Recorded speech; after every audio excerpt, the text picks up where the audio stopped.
Hey, it's your boy, Sergeant Hooked on Engines. So we are talking about Avataro Sentai DonBrothers episode 17. It is insane. We are already almost 20 episodes into the show, and not a single solitary L in any of these episodes. All of them have been banger after banger after banger. And this one's no different. We get another Any Brother focused one, and spoilers, yes, still the team doesn't know who he is. Um, the some of the brain persons figure it out, but the team doesn't know yet. So I did like this one because it got a lot more of the things filling in the gaps of his backstory and some stuff about Natsumi slash Miho even a little bit, which we'll get to that. Um, so the main plot of it, it's an Uber focus, like I said, and he's really messed up and kind of upset that Natsumi didn't recognize him in the last episode or the last couple episodes, whatever it was.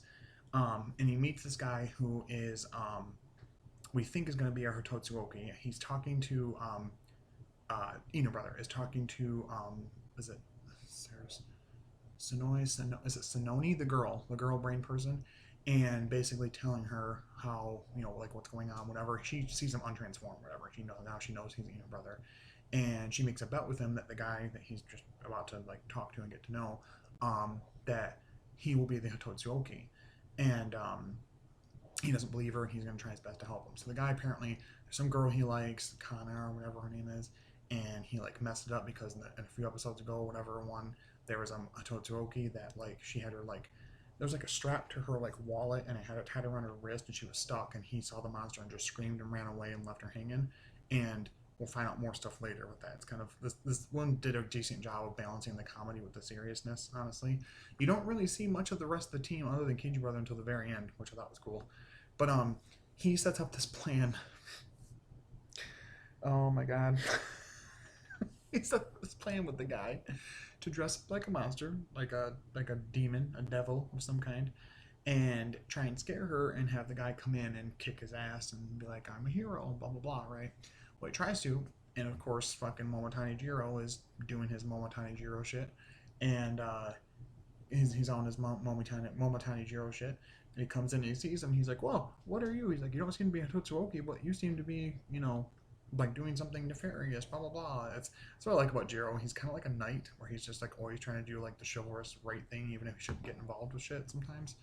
And Inner Brother realizes who he is. Like, oh, that's that guy. And he realizes like he remembers being embarrassed that he let himself eat the dog food and all that shit. And so he gets his ass beat by Jiro, and the plan doesn't work with that.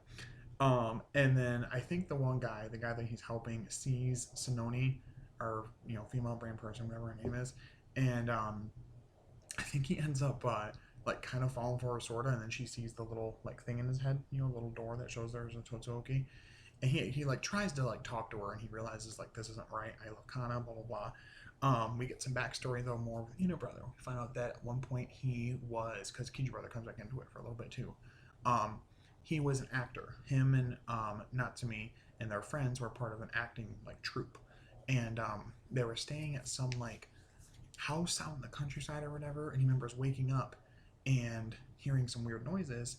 And what we see is the little origami cranes that like the other beast persons use. We'll get to it. We're getting there. Oh my god. Fly around and get into each of their mouths, including Natsumi. And then we see this portal open up. And it's kind of interesting because the Hitotsuoki of this week is a Jetman one where Ryu lost Rie or whatever, like Ryu, Rie, ah, and she like flies out of the window and thinks that she's dead. They kind of mirror that here a little bit with him and Natsumi. But she gets taken, and there's a voice holding him back, like spirit, like spectral arms telling him, don't breathe a word of this, and if you can wait at least, she's a prime candidate. And if you can wait at least a year, then maybe you'll see her again, blah blah blah. So I don't know what prime candidate means, and we'll talk about that more later. I'm assuming it means prime candidate for possession, because then it's just a really short time frame that happened. She was possessed, meets Tsuyoshi Kijino, tells him that her name is Miho for some reason, marries him, and now we have where we're at in the show. But I don't know. It's anyway, and I trust his insanity. So, um, so let's see. We also find out that Subei's girlfriend, that's the guy's name, Subei's girlfriend, Kana, or the girl he likes, or who tells him that I actually like someone else, blah, blah, blah, that the person she likes is actually Tsubasa. It's actually Inu brother. That when the one cowardly guy left, Inu brother saved her, and she fell in love with him. And she like obsessed though, like her blanket, like she found his like criminal like mugshot, and she printed it on like her blanket and her pillows and plastered her wall. It's weird. I recognize her for something. I feel like she might have been from Pot Ranger or something, like Lupin versus Pot Ranger, but I don't know that for sure. Anyway, so found out that she was obsessed with him, and then she sees him transform into a dog, and that makes her mad, for some reason, mad enough to turn into the Ototsuoki. So she's the Jetman Ototsuoki, not the guy. And even Ina Brother's like, oh, well, I guess that's what you would call a twist, which is cool because he's like starting to put more like film and theater terms into what he's saying, which I like that. I like we're getting some more backstory and like things that he was into before he was a criminal on the run. Um, so yeah, so they're fighting and everything, doing their thing, and then in comes the team. Sorry, Kija brother, who tries to fight it because he can fly and he gets his ass beat. Um, Sour brother, Oni's sister are like in human form carrying fucking Momotaro, Momotaro. And even Sour brother like gets out, like throws him off real quick. It's like, we're not a palanquin. A palanquin is like the carrying thing they use, and like the Matsuri Matsuri da when you usually see them. Yeah. And so they transform and they're fighting, and she's kind of becoming like a bit of a hassle for all of them until Tanjiro comes in, shows off how he can avatar change with the Tiguarda, whatever it's called, the little spinning thing on his hand. And we get the first avatar change for him into Dragon Ranger. It's funny because he does it, he spins the thing, it's like Dragon Ranger. Yeah, it says Dragon Ranger, and then it says something about welcome to the festival, something something, and it's like shay shay. There are a lot of like Chinese things in here too. I think it's kind of cool. But anyway, so he turns into Dragon Ranger, and how they're doing the changes for him is unlike the rest of the team, where they have the belt different, and then they all look the same, like they look like that Ranger, other than the belt being changed. His belt's normal, and it's the Tiguardia that comes with him. Don't know how it's gonna work with certain suits. Certain suits have like bulkier gauntlets and stuff, so I'm assuming they're gonna have to modify that a little bit. But he fights as Dragon Ranger slash Mighty Morphin Green, if that's your cup of tea.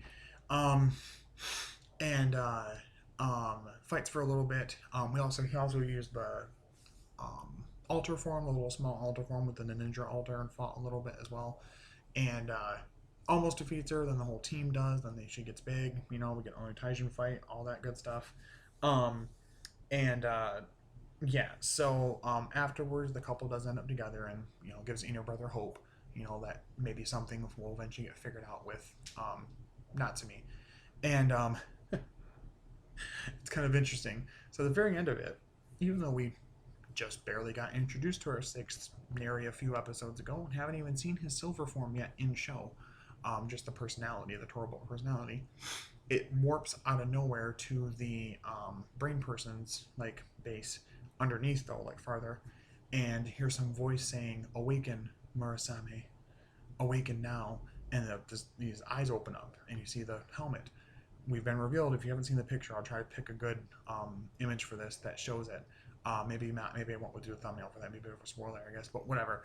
We finally got revealed Don Murasame. That was a big grain of salt thing from the first ever rumors of the show, that there was going to be an extra ranger that was a purple shark themed ninja hero or ranger or senshi, whatever you want to call it. And it was true. And he's beautiful. The visor is cool. The suit is a great purple color. It's a very vibrant purple they went with. His sword, like he has like a shark symbol right here in his chest, which actually looks kind of like Revice like with the stamp symbol on the chest. He has the shark symbol on his what's it called? The little thing that holds the gears or whatever. And his sword has like shark teeth on it. It looks so fucking badass. I love this design. And this is the second year in a row, I guess. Let's see. Carry Major also had a purple in it, kind of with Garza, and definitely Ryu Soldier did. But it's just kind of a thing they've done a lot in Sentai, where the Red Ranger has a rivalry with a purple villain character of some kind. Like last time we had, Zen Kaiser and Stay Stazer and all that. So, very cool design. I'll have to find a way to look it up and to put that either as a thumbnail or just in general present that to you guys, because it's really cool picture. I really like how the suit looks. We don't know yet who Don Morosami is.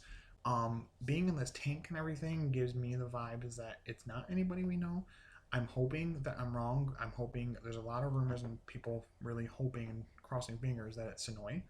Not that he'll officially join the team, but I think eventually, I don't know if that means also Sonoza and Sononi will become their own Rangers, but be interesting if it was Sonoy because if it's a Don Murasame, then he's taking on the title of the people that they hate the most. But um, anyway, so it looks really cool. I'm really interested in seeing where they go with it. I find it odd. I'm not at all upset that they're introducing a new Ranger so quickly, but I really like the design. I think that's what's making it like more palatable to me and making me like less upset about it, I guess you could say. Um, yeah, so like I said, really enjoy the design. I think it's really cool how they revealed him, sort of. Doesn't entirely show him fully just fighting the team next time. It does show him at one point with Don Momotaro fighting with him. So I don't know how that's going to work out exactly. Um, but yeah, next week is supposed to have the Brain Persons be a big part of it again. And then, of course, Don Morosami is the main driving force of the episode. So, again, another stellar episode and another strong, honestly, for me, a strong 10 out of 10. I think we got some really great backstory parts for Inu Brother and Natsumi/Miho. Really great mystery set up with who she is and what's going on with that.